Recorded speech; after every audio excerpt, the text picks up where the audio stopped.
دھرنے سے کیسے نمٹا جائے، وزیر اعظم سے حکومتی مذاکراتی کمیٹی کی ملاقات، وزیر اعظم کے استعفے کی شرط نامنظور، جائز مطالبات ماننے کے لیے ہاں کر دی گئی۔ اجلاس میں چودھری پرویز الہی نے وزیر اعظم کو مولانا سے ہونے والی ملاقات پر بریفنگ دی۔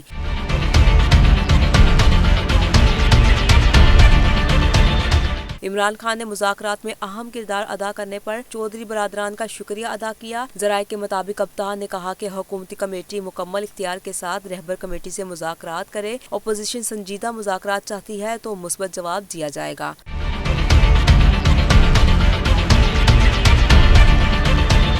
اجلاس میں chairman senate Sadiq Sanjrani, speaker قومی اسمبلی اسد قیصر، وزیر دفاع اور کمیٹی کے سربراہ پرویز خٹک سمیت پرویز الہی، نور الحق قادری، اسد عمر اور شفقت محمود شریک تھے۔